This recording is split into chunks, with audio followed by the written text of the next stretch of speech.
Episode 1, Session 1, Show 1, whatever we want to call it. Welcome to Reclaiming Timeless Ways. Yeah. Mike Traster, the star of the show. I'm going to say that he's not going to acknowledge it. I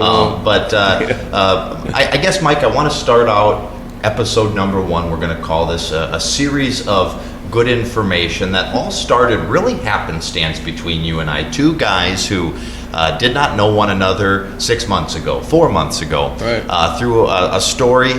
Met one another, had a cup of coffee, had a great conversation, right. And I am in the media world. Mike is a man that you'll learn a lot about over the next series of shows, and just has learned a lot along the way and has a lot of good information, I believe, that he was sharing with me, and we said, let's put this out to the world, Mike.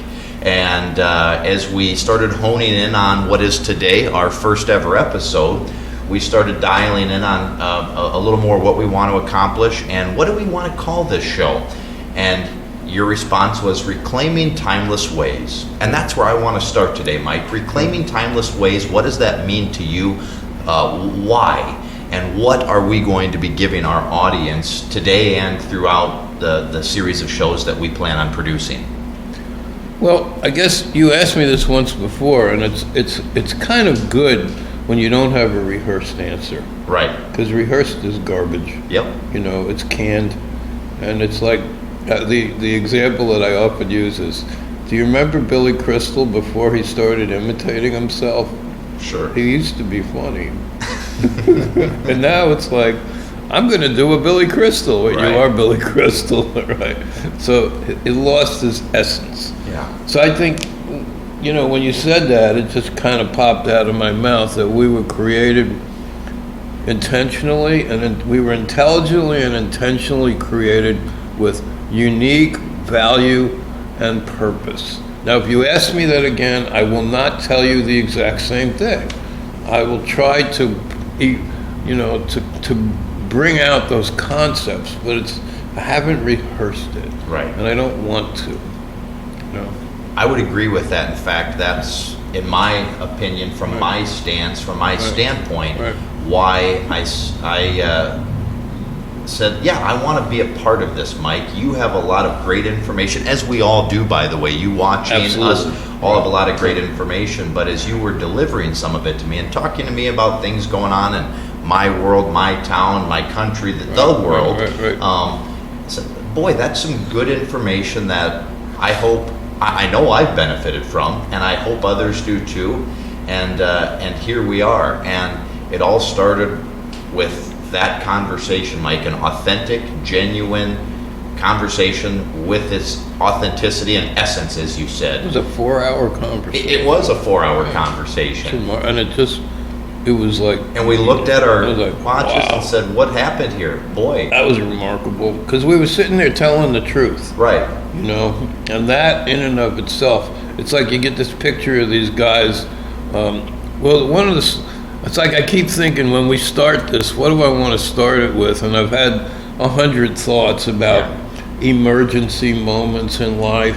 But one of them, and this just comes up as one of the star moments, but it's a random one. I don't have a best moment. I was talking to my son one day, and I said, you want to see some cool videos? And he's like, sure. And I said, these are like interviews of old-time actors, right? And one of them was Jimmy Stewart. Okay. So he was like on the top of the world. The whole world loved him. He was a uniquely brilliant actor, and he was a fireball, but he was down to earth. You know, he was kind of like a mild-mannered man who had passion when it came to right and wrong, and a decent man. But he wasn't self-important, which was remarkable. And he's looking at this, and there was a couple other guys that came out of that same era. I can't remember their names right at the moment, but they had that same basic sit down and talk while playing a game of checkers in the old hardware store kind of just conversation. Right. And he looked at me and he got sad. I mean, and it was like, you want to save your kid? You don't want them to feel like that? And he goes, Dad.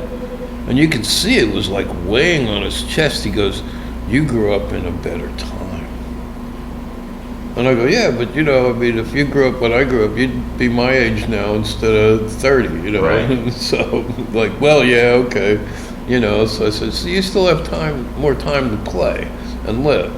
But there was this genuineness with Stewart and some of the other guys that was just Hepburn, who was arrogant, but she was herself. Right. You know, she wasn't running everything through 12 filters. Right. And it was like, boy, you know, when you watch that, if you still own yourself, you feel this pang. Yeah. You know. That's a good line. If you own yourself. Right. Yeah. I like that. Well, it was another moment, you know. It's just when you're not rehearsed, the truth accidentally comes out. And when you really sit and think on that, those few words. Right. You know, when you own yourself. Right. 4 words. When you seriously sit back after you watch this and think about what that means to you watching. Do you? I mean, of course we do. Do we? No. Yeah, we abdicate ownership of ourselves all the time. Right. That reminds me of one of the other stories I want to share with you, and I'll try to make it quick. I'm on the Green Line, which is a trolley. These are round-nosed, old-fashioned electric trains that bring you to local stops in Boston. Sure. And I'm sitting there, and the train is going ga-thunk, ga-thunk, which is very hypnotic. And all of a sudden, there's this huge slam, and it just echoes through the whole train, and I see this person flying and spinning through the air over the top of the train. We had obviously hit her, and thank God the front of the train was curved. Okay. So it hit her, and she slid up over the top of the train. She must have been 15, 20 feet in the air. She landed on the soft dirt bed where the tracks are, and the driver is sitting there, and he's in shock. And he's just sitting there with his mouth open. He's not doing anything. And I look at him, and it's like about 3 or 4 seconds goes by, which seems like a year. And I start hollering at him, open the damn door, you know, and he kind of jumps, and he opens the door, and I get out, and there's a bunch of nursing students and nurses standing around. They're all got their hands on their mouths, and they're like gawking at this motionless young lady on the ground. And I'm thinking, oh my God, you know, is she dead? And I'm like, you're nurses? You know, I think there was some nurses and some students. Why aren't you helping her? And it was like they all rehearsed the same line. Right. Oh, we can't. We'll get sued. I'm like, excuse me? And I'm going to leave it unspoken what I said to them. But I didn't say anything kind to them or civil, and they deserved every word that I said. Among other things, I told them that they had no business being in the health field. None. And I go down, I look at her, she's motionless, her eyes are like closed, and I don't remember if I opened her eyelids or not, but I opened her mouth, she's on her back, and her whole mouth was stuffed full of soft dirt. And I just pulled her jaw open, I stuck my fingers in, I pulled it out, and she goes, and she started breathing. And the ambulance came, took her away. I visited her. I found out she was in one of the local hospitals in Boston, and she was terribly banged up, and she had a blood clot in her neck that they were treating, but she survived. And if I was like those nurses, she'd be bug food. Yeah. She'd be a corpse. And at that moment, I didn't care about getting sued. You know, I saw this living human being dying. Needed help. Yeah. And She you was delivered. screwed. She was 100% screwed. And another 40, 50 seconds, and she would have had some significant brain damage starting, you know. Yeah. And that's just one example of, you know, we're trained to shut up, go away, mind your own business, don't do anything, all these things, and they make us numb. So when we see people being isolated or being weak or sick or outrageously bullied, or you see some guy kicking the crap out of his wife, but it's your uncle, so you shut your mouth, and all these things, and this is like, this is throughout the whole world. I'm not going to get onto this cliche of this is how we are in the West. This is how human beings basically are trained to be. Right. And so we leave each other in some sort of state of isolation. And, for a dozen years I've been talking to people about things that we can do to make suicide less prevalent. But as I've been doing that, having this conversation, and I get some remarkably bizarre responses to that. One, I call it the two-step. People go, "That's very nice, I'm too busy." Sure. And I'm like, this is a 10-minute conversation and you could save a life. And they're like, yeah, but I gotta go to barbecue. And it was like 100 times, when I had this conversation 100 plus times, probably get that response 95 times. So it's deeply ingrained in the culture. That's great, which is not genuine, and I'm busy, which is the truth. So go away. So when you listen to those stories and kind of meditate on what that means and where Mike's going and where we're going with this show and reclaiming timeless ways, it is kind of, Mike, that investment of time, of people being Right. together, We're connected. Connecting Right. again on a personal level. Right. And it doesn't always have to be necessarily the story where there's truly a gal hit by a train. No. That's figurative too. I mean, there are It's a people. metaphor. There are people that are suffering Right. on different levels, and Right. sometimes not that significant. But what we do Right. and challenge ourselves to do when we own ourselves Right. can make a difference. And We can. that's a big part of, I think, what drew me in on our first Okay. conversation. I live a Mike. real quiet life. It's me and the dog. But everybody that knows me knows that I challenge things on a regular basis, number one.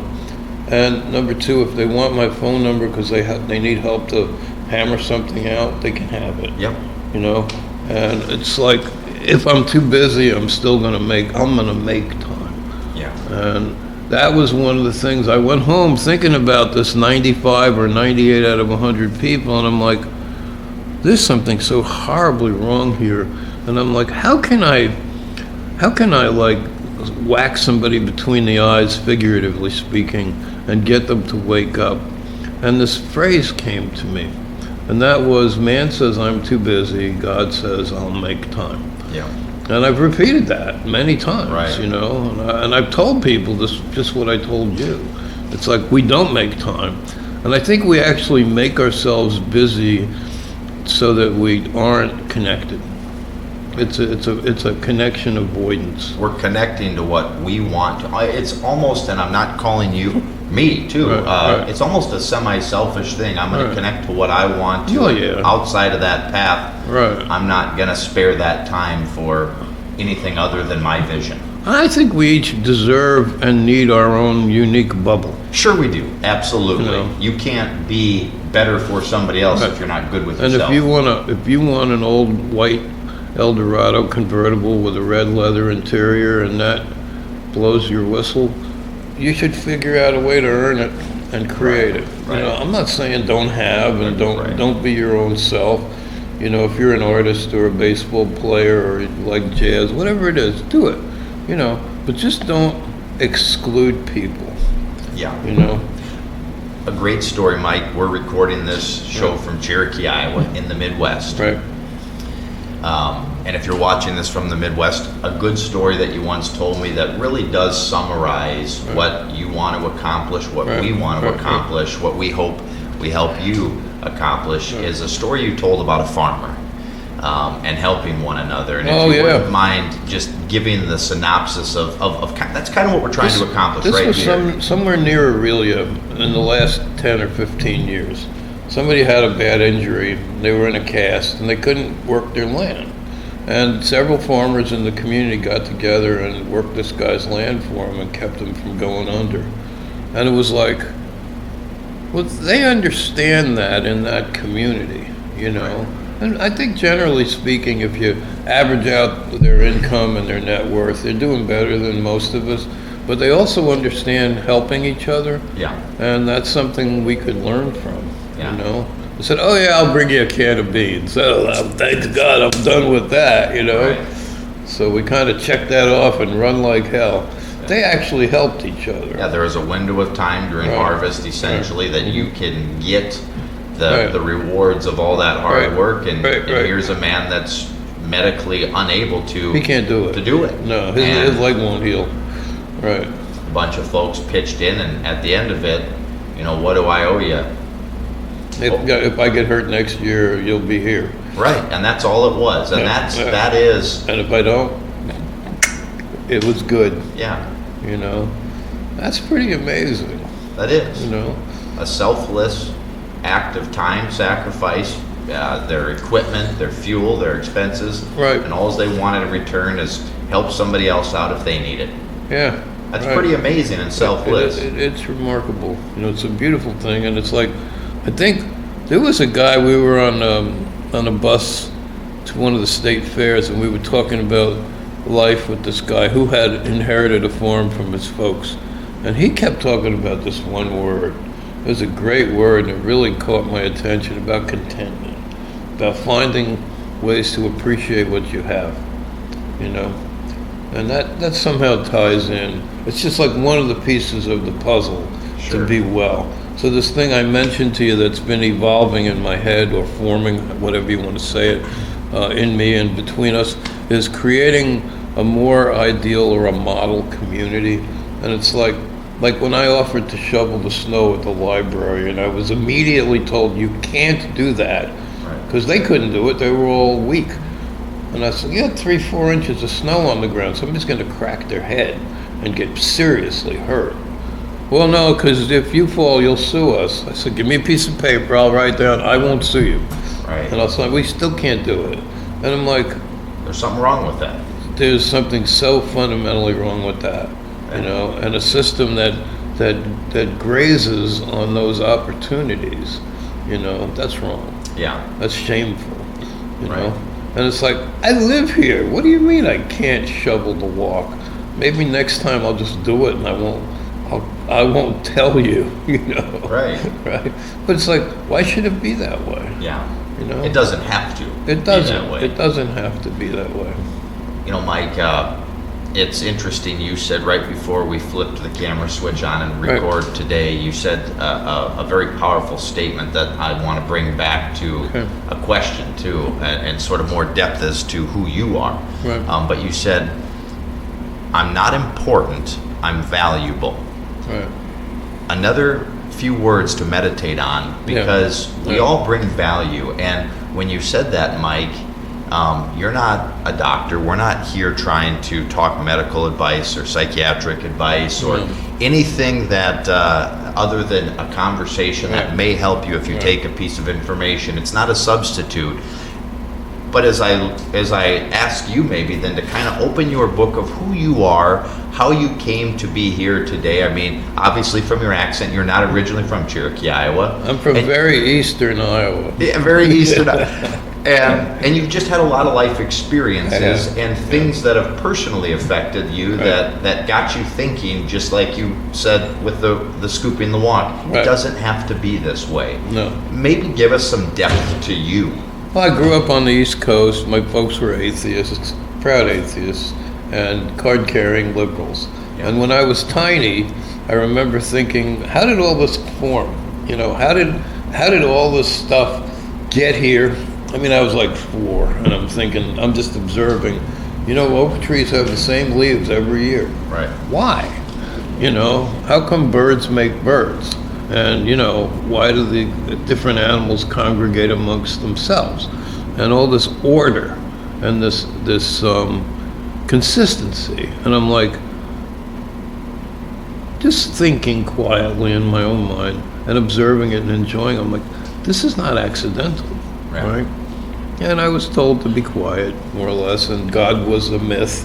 And I'm like, boy, I just don't buy that. I'm not going to continue this conversation with my folks because they're not having an honest conversation. So that was that. Anyway, I went through high school, went through a couple years of junior college, which I didn't complete. Moved up to Boston, worked in a hospital for a while, and another hospital. Moved furniture, drove trucks, dug ditches, was a machine operator in several factories, Um, always reading, just reading. I'd say a book a week for many years. Okay. And so, science interested me, medicine interested me, herbal medicine. Eventually, I went on. I did some ministerial studies. It was not for me. I think it affected me deeply. And I read a lot about many religions, a couple hundred books, probably in that general area, I would say. I don't have a list, but Right. a bunch. And, I try to find what was useful in different philosophies without this mishmash of saying, oh, everything is equal, because it's not. Right. And the analogy that I tell people about all roads lead to whatever is, if that's true, you go in a lock store and say, I have this lock, but I lost my key. Just give me any key, Right. right? And they'll look at you like you're crazy. They say, no, a specific key, or if you go in a fire station and say, tell me, they don't give you random directions. They tell you which roads lead to a place. So why wouldn't that be the case with other matters as well? Right. Moral, spiritual, political, math, there are right and wrong answers. Sure. And we're terrified to say that. So all our corners are being rounded off until we lose the quality of truth. So anyway, I went through nursing school, studied some herbal medicine, did some counseling work in all that, and then I was in a car wreck and I had to retire. And after that, I homeschooled my son for 4.5 years. That was an adventure, a good one. Yeah. But it was hard work. Sure it was. And we did it our own way. And he came back and he blew the doors off all his tests, which was great. And his teachers were kind of fascinated by him. He made me look like a good teacher because he's very smart. But after I got hurt, I thought, well, I have these tens of thousands of hours of experience. Why should I just let it sit and rot in my head when I can share it? Yeah. So what I did is I figured out what is a system of language where you can talk to people, not pretend that you know everything, and you always tell them your limits. Say, look, I'm not a doctor, I'm not a pharmacist, I'm not going to diagnose you, and I'm not going to prescribe anything to you, but I will say, well, here are some things you should talk to your doc or your pharmacist about, and things you should read about. Yeah. And that's kind of how I have my conversations, thousands of them over the last 30 years since the wreck. And so whatever our interests are, I think our legitimate interests are the gifts that God put in us that percolate to the surface.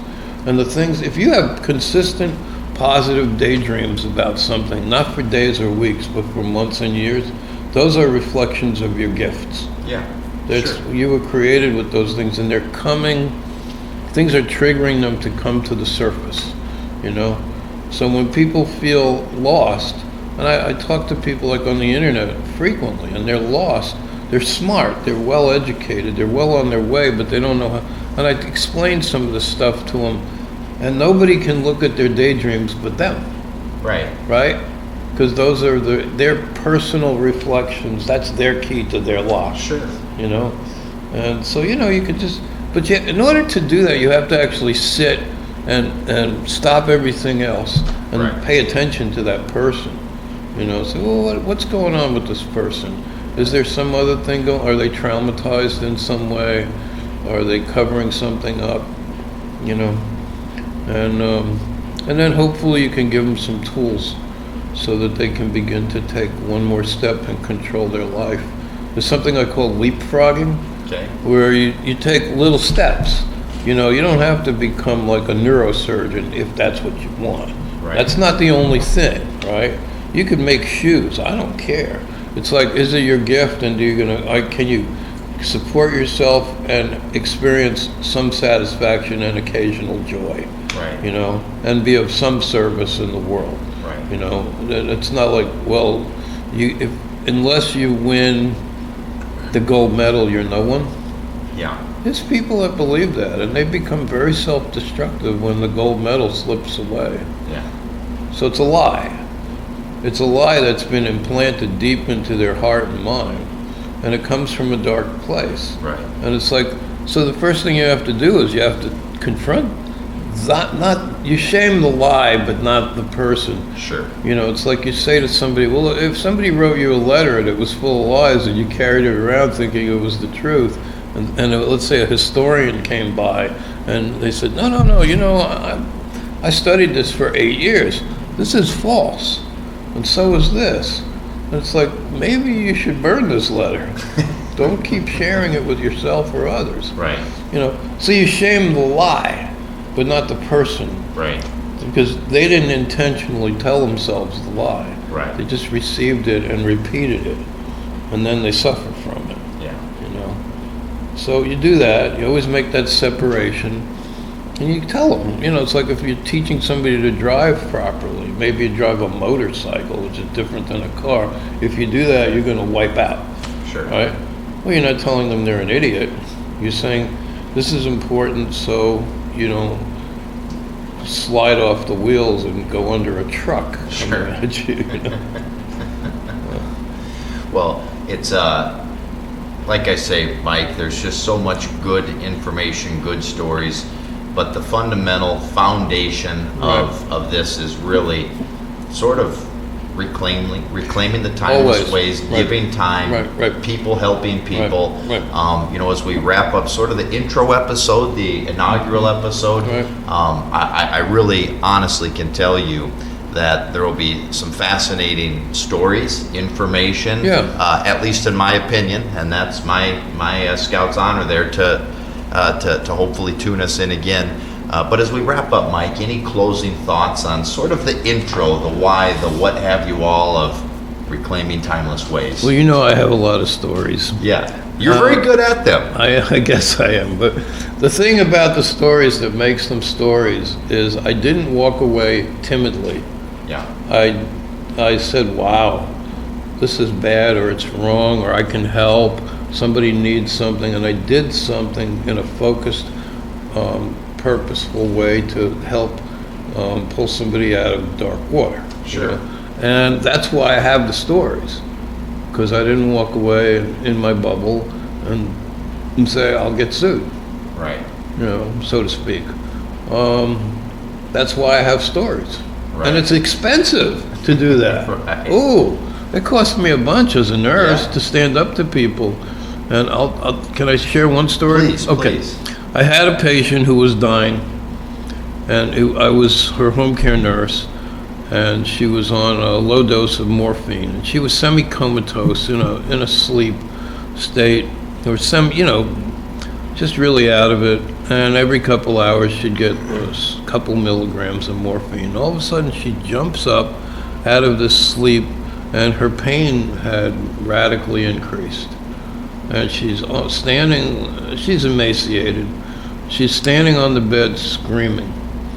I mean screaming, and I'm looking through the chart. What else do I have? I already gave her dose. I call up my supervisor, and I explained what was going on, and she said, well, why didn't you give her the dose? I said, well, I did, of course, give her the dose. And she said, well, what else is written? I said, that's why I'm calling you. There is nothing else written. Then she says to me, if that's all there's written, there's nothing else you can do. I'm like, no.